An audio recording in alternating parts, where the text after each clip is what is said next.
You're listening to a podcast by the Center for Action and Contemplation. To learn more, visit cac.org.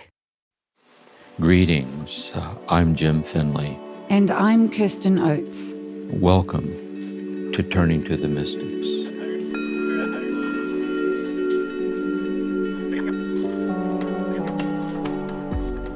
Welcome, everyone, to Season 12 of Turning to the Mystics.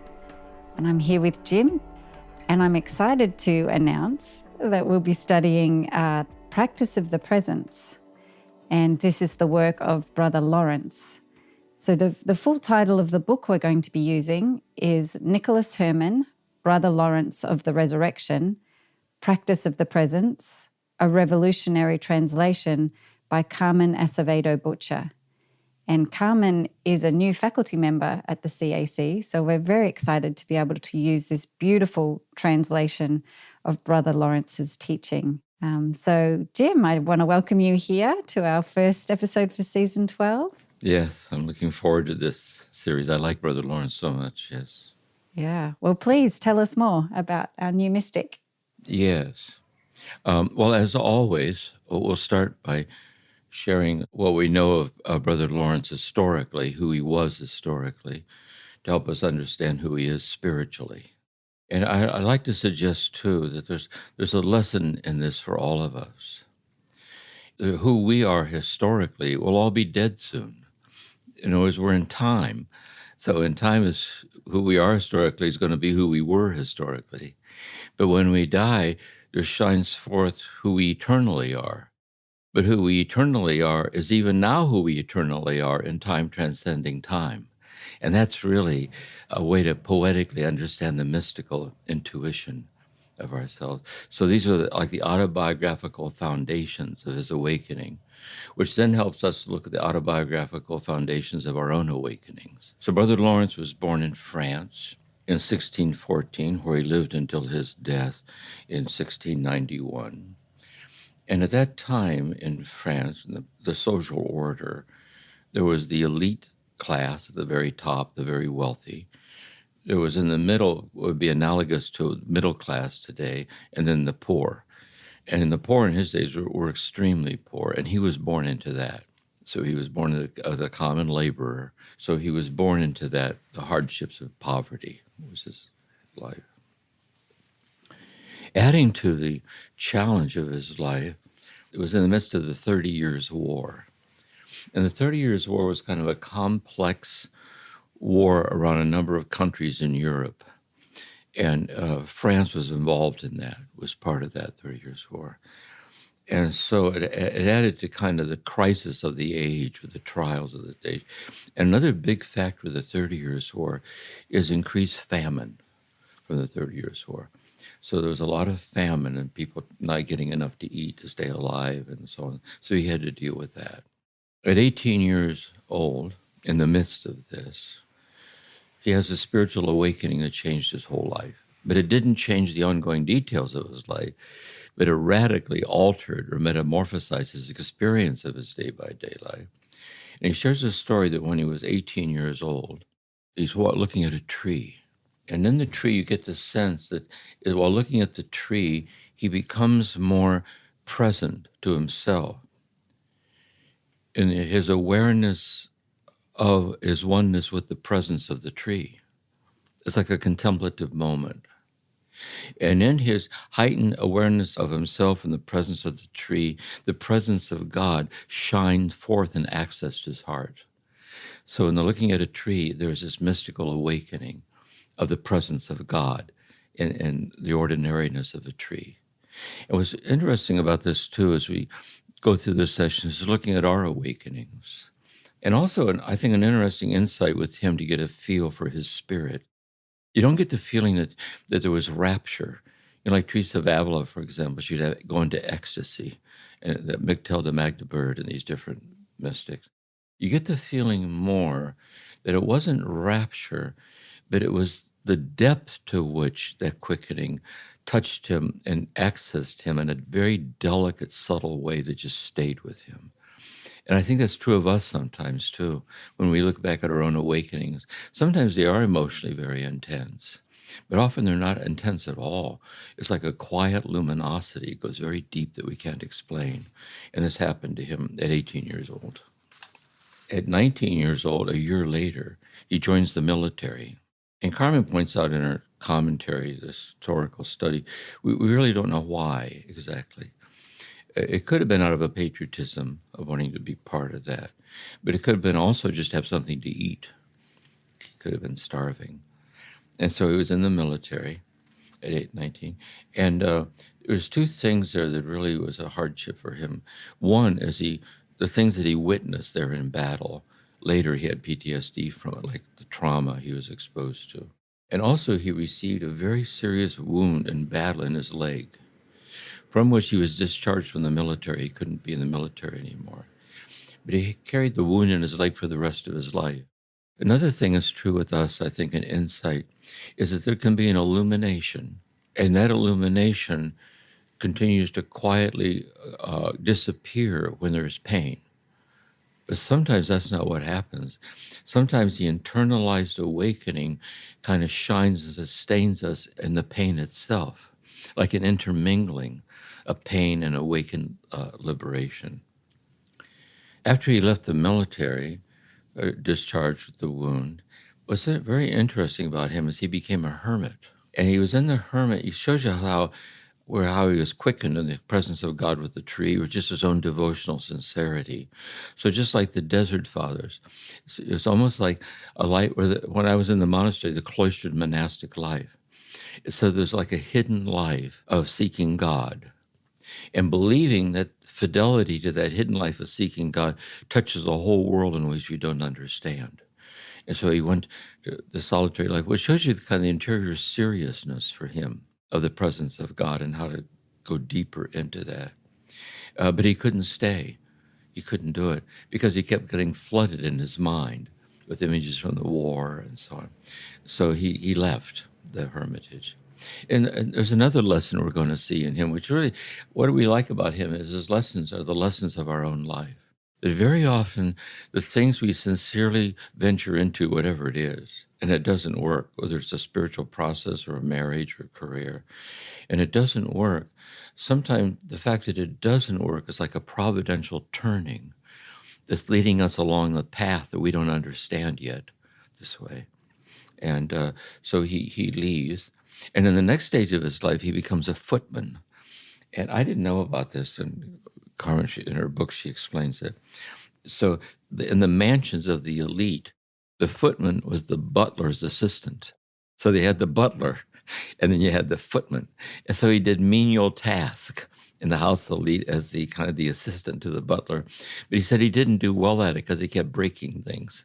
So it's like a series of mishaps, and failures and hardships in his life, just kind of plodding on. Then at 28 years old, it was a major turn that was going to change his whole life, as he entered the order of the Discalced Carmelites. And remember, the Discalced Carmelites was the reform in Spain of St. John of the Cross and Teresa, reforming the Carmelite order to return to prayer, poverty, and simplicity. And also he entered as a lay brother. So the nuns, the Discalced Carmelite nuns, are cloistered. But the Carmelite priests, like John of the Cross, it was a commitment to a contemplative, mystical sense of life, but also living out of it as ministry. But along with that, you also had lay brothers. And so the lay brothers weren't clerics. They didn't get ordained, but they took the vows of poverty, chastity, and obedience. And so they led a life of service to God as a lay brother. So he becomes a lay brother. He's a laborer. He's not educated. He has no formal education this way.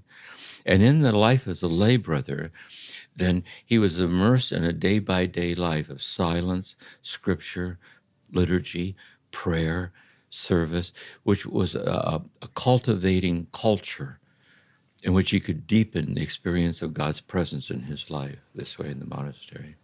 And I think this is an important lesson for us too, because I know during the 6 years I was in the monastery, it was a culture that was meant to nurture and protect and nurture this deepening presence. For those of us living out here in the midst of the busy world, where 99% of us live, we have to create a contemplative culture in our heart. God is presence in the midst of a complicated world that God so loved, he sent his only begotten Son. And that's what these podcasts are about, really, that we're talking about this cultivation of this contemplative culture in the world. And also an interesting thing in this is his baptismal name was Nicholas Herman.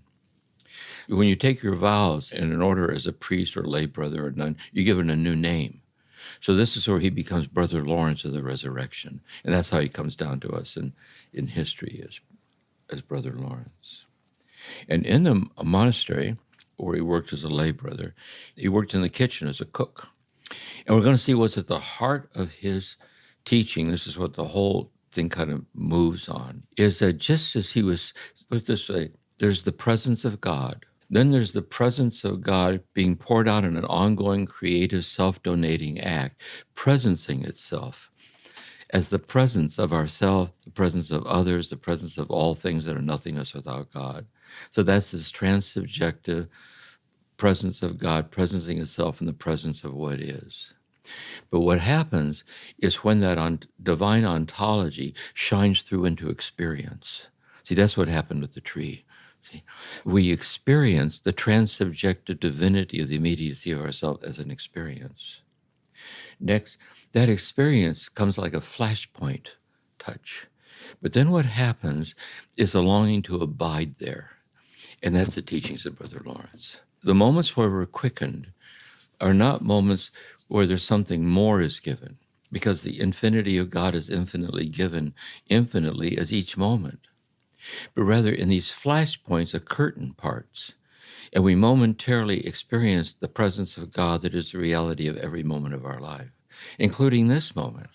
So then the question becomes, how can I be healed from what hinders me from realizing the infinite presence of God presencing itself in this and every moment of my life? And that's what he calls practicing the presence of God.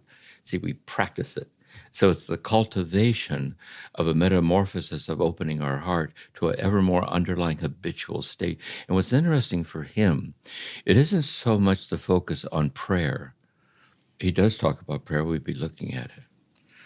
But he saw that just as in the presence of the tree, he was in the presence of God. In working in the pots and the pans were the presence of God. And he also sees this.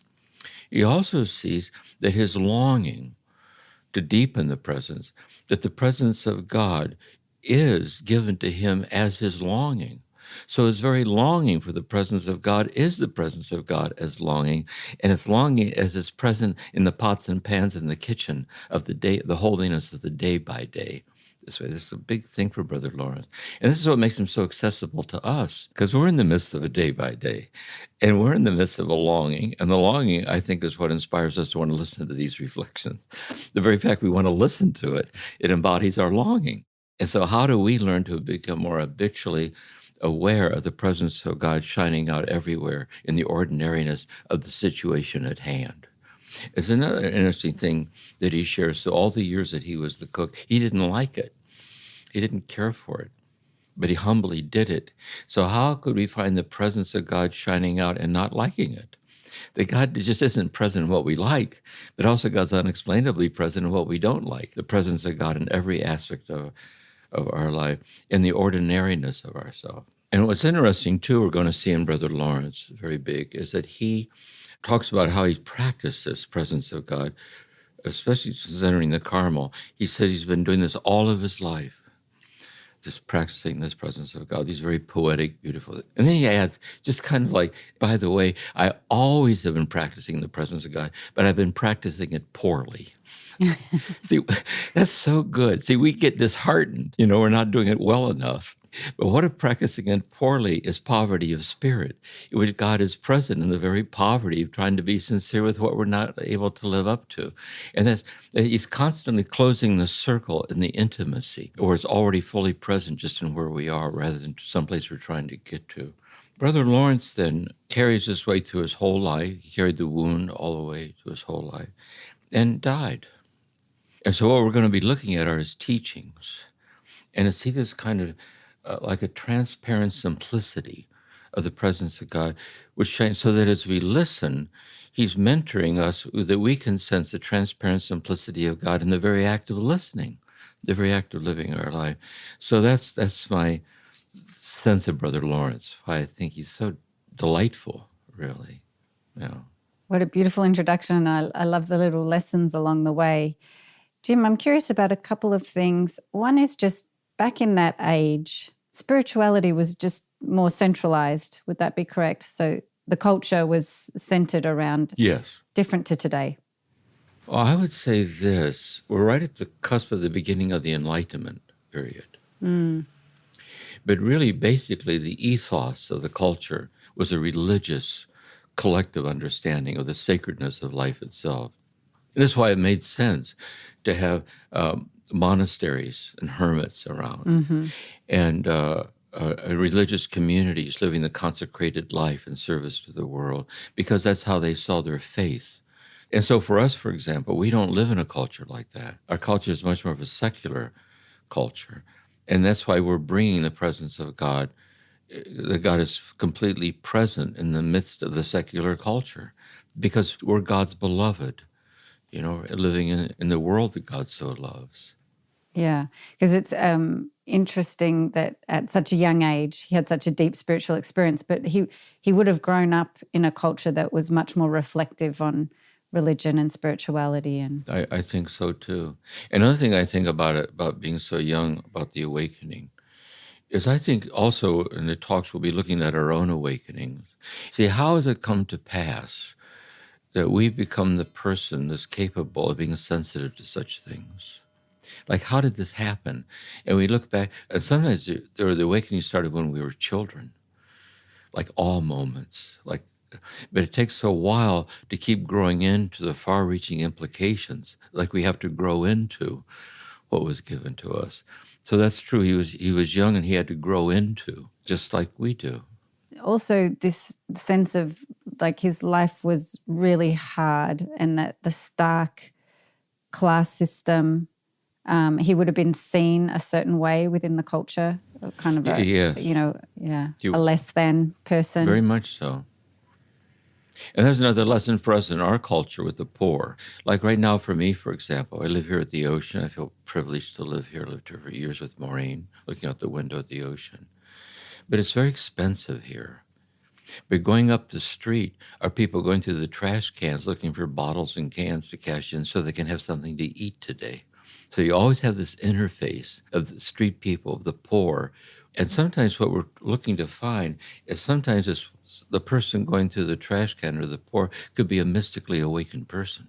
Sometimes people that aren't poor at all at one level are extremely impoverished in the presence, and other people, through their very poverty, are enriched with the presence of God. Even though very often, through their very poverty, it makes it even more challenging to be aware of God. But God's in love with them and their inability to experience it. But it does there is a social sensitivity to this, I think, yeah. Yeah, that God doesn't differentiate the way we sadly do. And there's another big thing about Brother Lawrence, too, and all these mystics. It's what he's really doing, what we're really doing when we listen to these awakened people, is they're inviting us to understand a deeper understanding of what it means to understand. So we tend to think to understand is to comprehend, like I get it, and that's important. But what if to understand is to be unexplainably awakened to what we can never explain? And that's to understand. So like Thomas Merton says, when it comes to God, to understand is to know that we're infinitely understood. And we're seeing Brother Lawrence as he keeps moving toward this. We're going to be looking at the 12th letter, like seeing ourselves in God's understanding of us experientially. Yeah. Mm-hmm. I'm also curious about this position within the monastery of being a lay brother. And Jim, when you first entered the monastery, were you accepted as a lay brother? Yes. In the Cistercian order that I was in, the Trappist order, it's founded, and it goes back to the 11th century, Bernard Clairvaux, which is a reform of the Benedictine order in the 5th century. So when I entered, there were choir monks and lay brothers. The choir monks were priests there, and they chanted the Psalms every day in Latin when I was there. And the lay brothers, we wore a brown habit.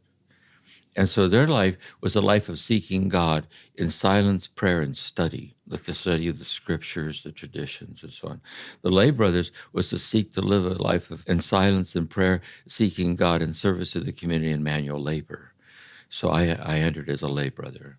Later, it's interesting, they changed that, and they just made everybody monks, because really the monastic life was a lay movement of a God-seeking person. And so the clergy are there for the celebration of the sacraments, like for Mass and liturgy. I can relate to that as a lay brother because I was lay brother. And then I got changed over into the choir, and then they merged the two anyway. So anyway, he was a lay brother. Yeah, he would be the porter answering the door and stirring the soup and mopping the floor. And yeah. And the lay brothers, they didn't study as much, but he seemed very deeply steeped in Teresa of Avila's teaching. So there was some study. That's very good. In this sense, he was very simple. He wasn't academic at all. This way, it isn't that. But what it was, he was deeply steeped in Teresa and John of the Cross. We're going to be looking at in one of the later sessions on passages in Teresa and John that echo Brother Lawrence.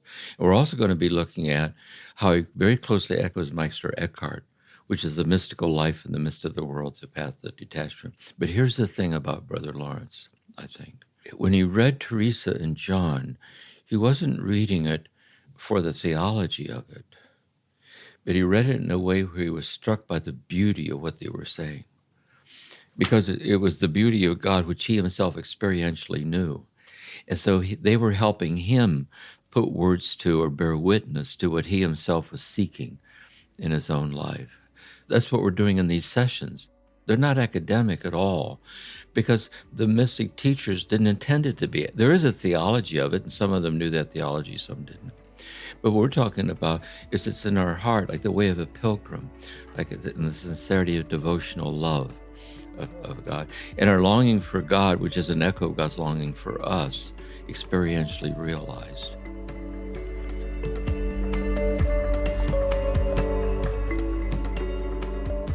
Turning to the mystics, we'll continue in a moment.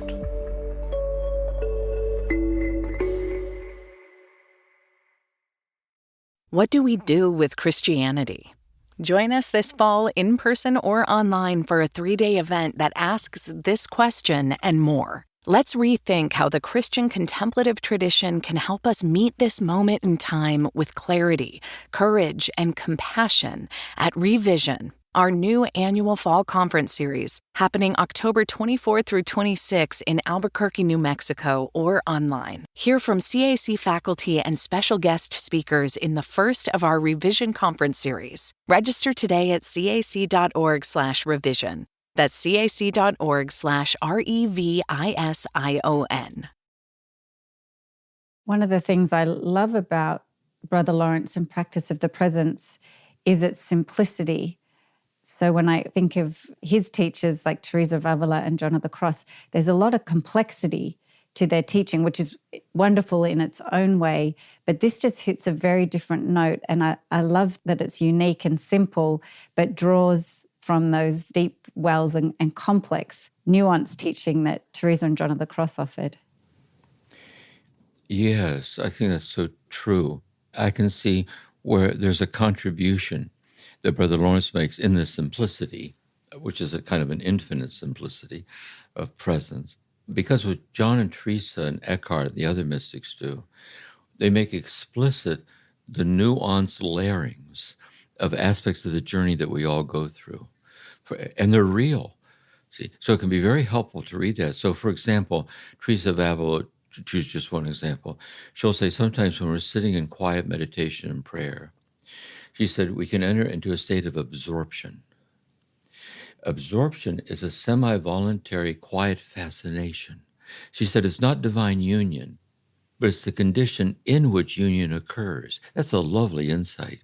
Mm-hmm. And so it's just, John of the Cross does the same thing. It's just a richness of layered insights. But it's just refreshing, too, to go back to the distilled simplicity of presence, and staying there.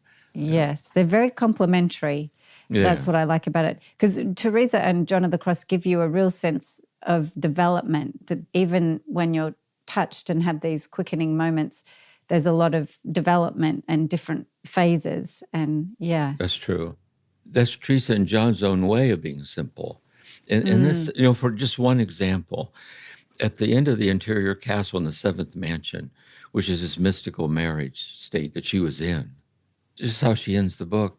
She says, for a person who's come to this state, there's only one question that's relevant. How can I be helpful?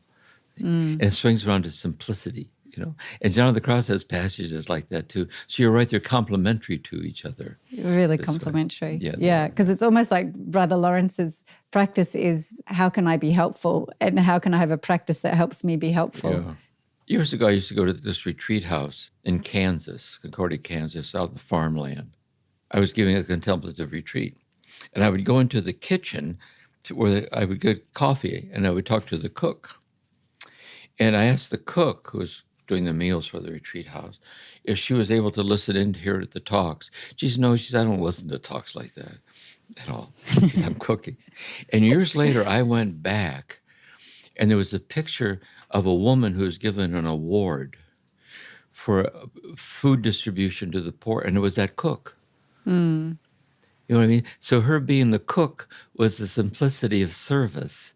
I was kind of touched by that. That's beautiful. Very reminiscent of the sense you get of Brother Lawrence. Yeah. And Brother Lawrence was a cook. Yeah.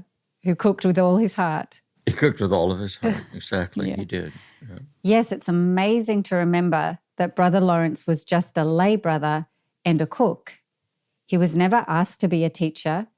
He was never asked to write his teaching down like Teresa of Avila was.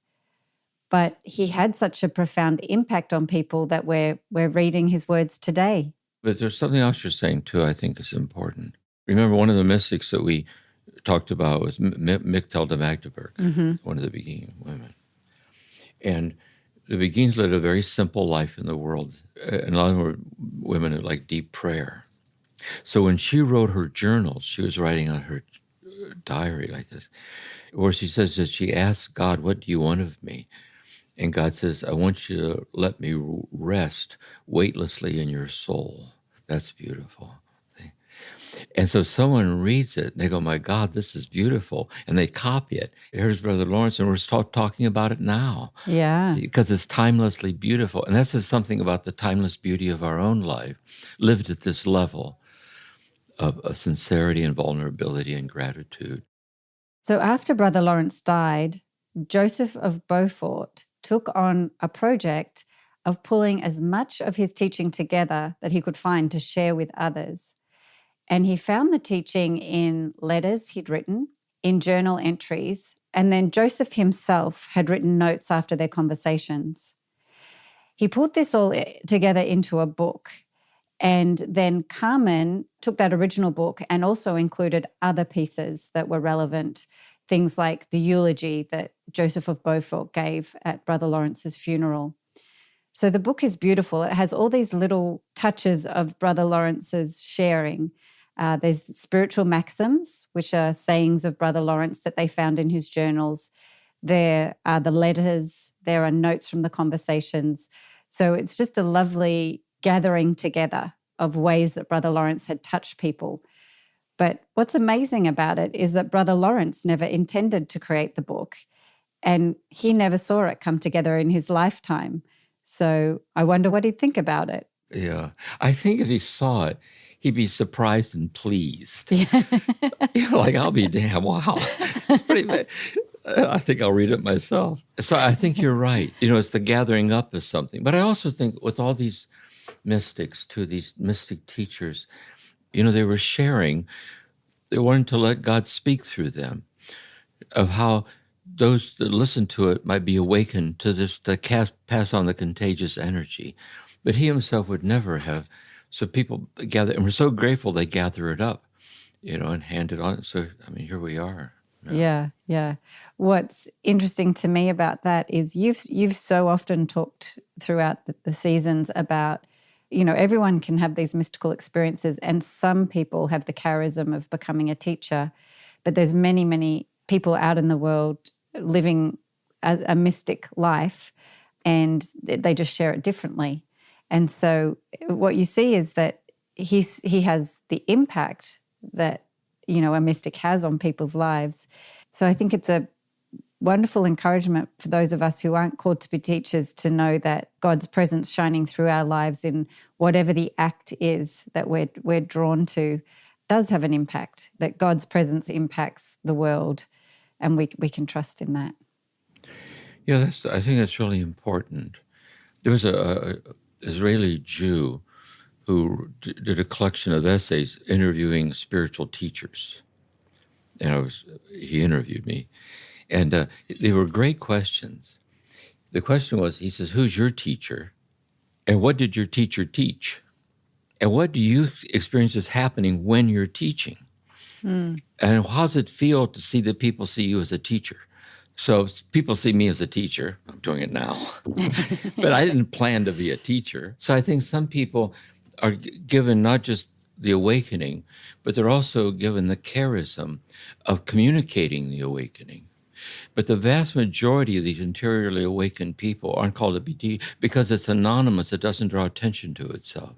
I think we can tell, I get this feeling this way, that when we're with such a person, we can see the signs of it, and that they tend to be a deeply present person, like a very present person.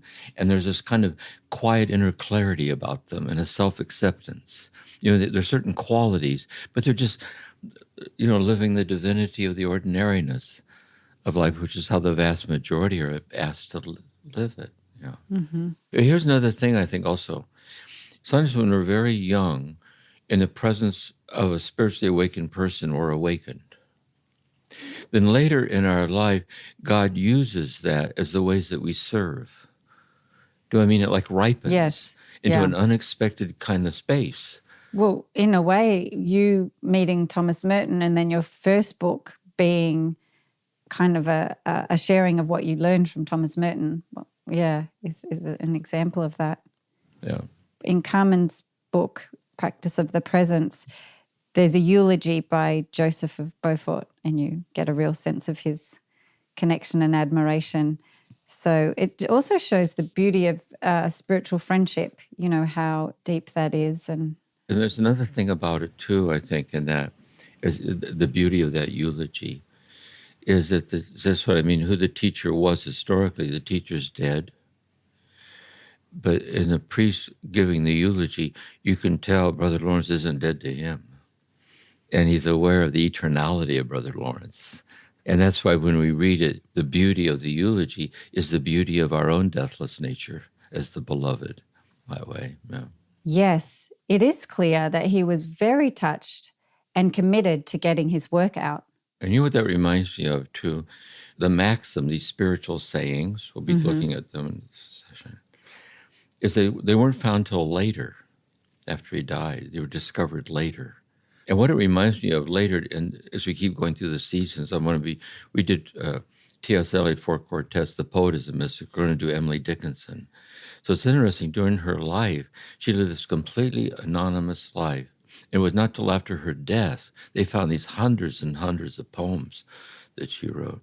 So it's interesting how sometimes after a person dies, they discover something. Yes. It adds to the richness of the legacy. Yes, so they captured from his journals things he'd written. That's and then exactly also right. Joseph had also written down his notes from their sessions together.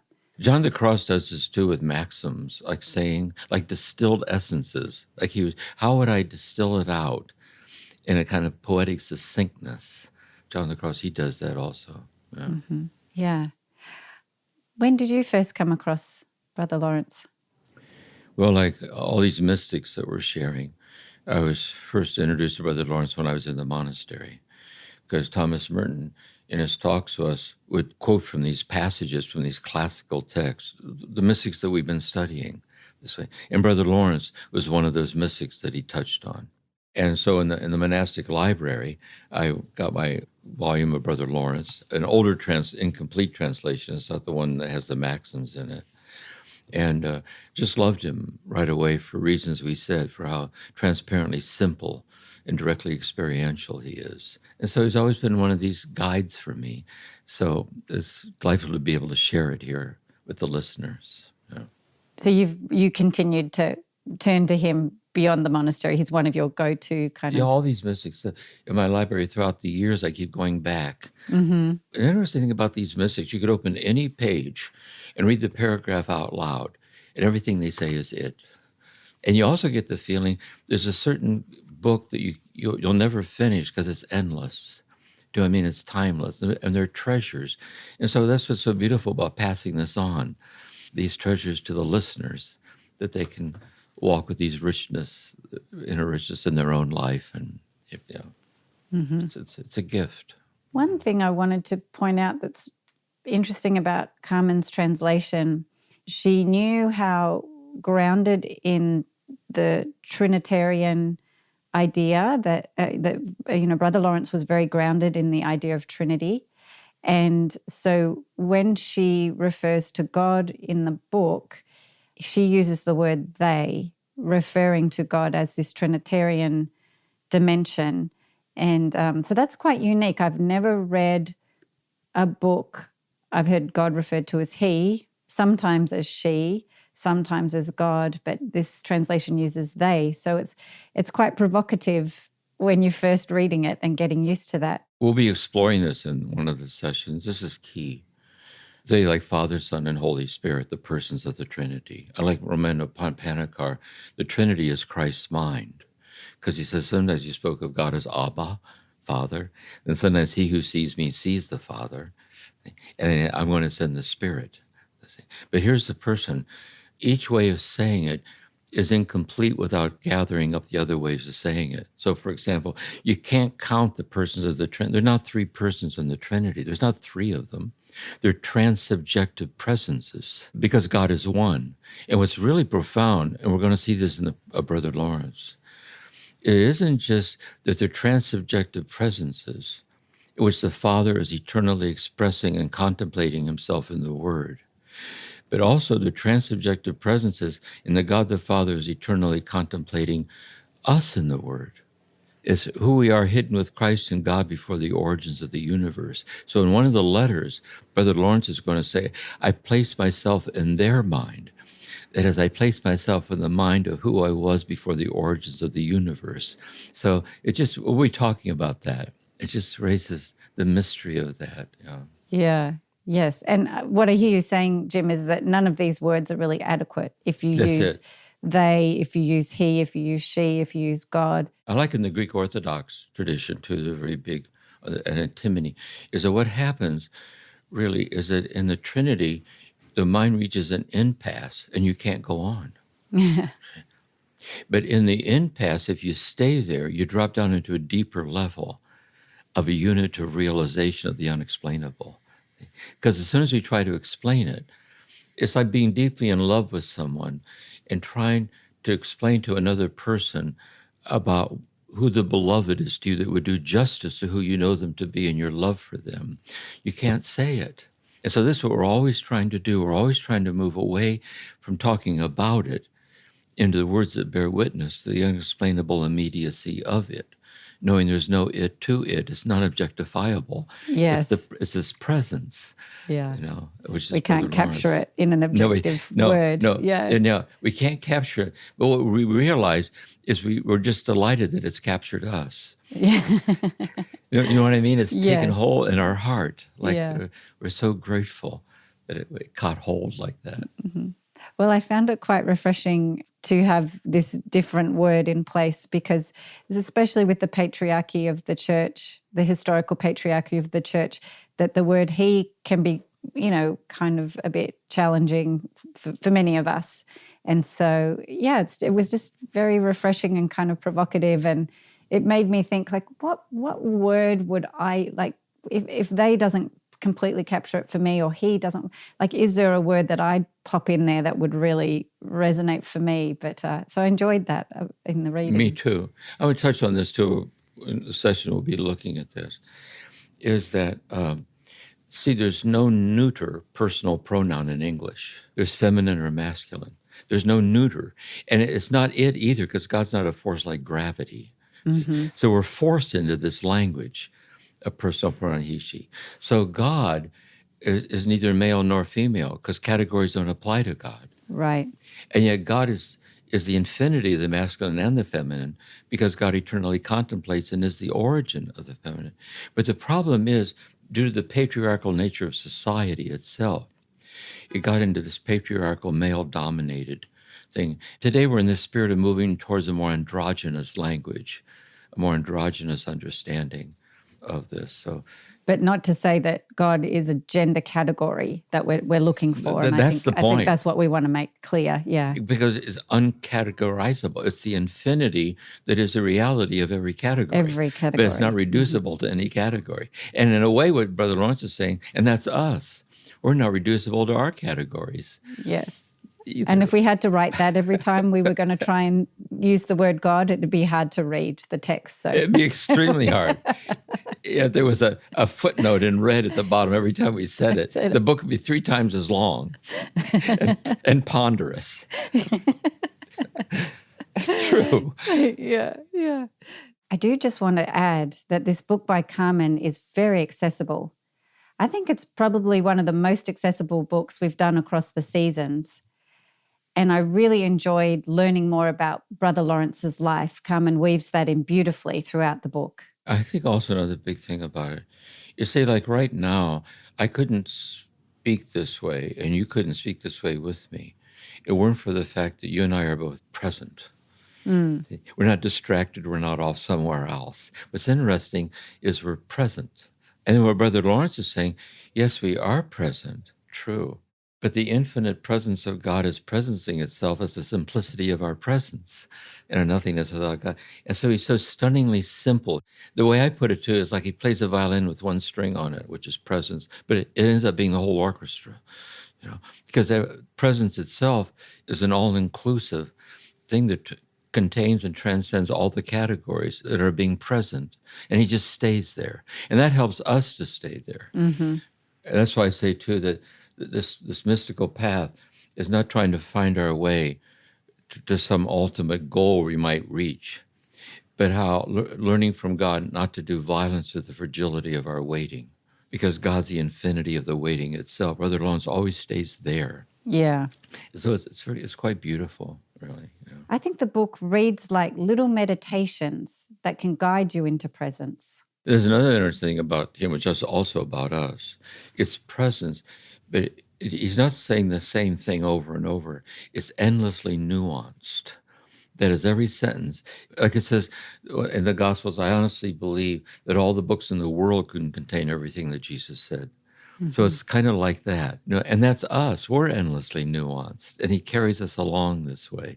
So that's lovely. Yeah. Yes, because he's always speaking from his heart in the presence, as you say. He's not like reciting something he learned once and just repeats it over and over. You can tell that every time he's asked to share something or is writing a letter to someone, he's speaking just what's flowing from his heart in that moment. Right. It's true. We're very excited to be launching season 12. And this season will follow our regular format with Jim's reflections, our dialogues, a coaching session, and our very favorite, the listener questions. And then we're very excited that Carmen Acevedo Butcher will be joining us for a discussion where we can learn more from her about Brother Lawrence and his wonderful teaching. I also think that, as we heard so often, I think that all the listeners benefit from our dialogue with each other. So it's in our exchange with each other as another layer of passing on this teaching. So, yeah. Yes, well, I appreciate that. I appreciate you saying that, Jim. Thank you so much.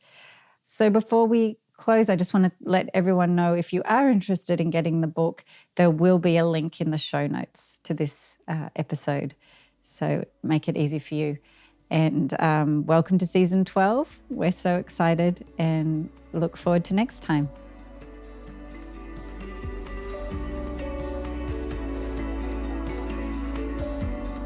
Thank you for listening to this episode of Turning to the Mystics, a podcast created by the Center for Action and Contemplation. We're planning to do episodes that answer your questions. So if you have a question, please email us at podcasts@cac.org or send us a voicemail. All of this information can be found in the show notes. We'll see you again soon.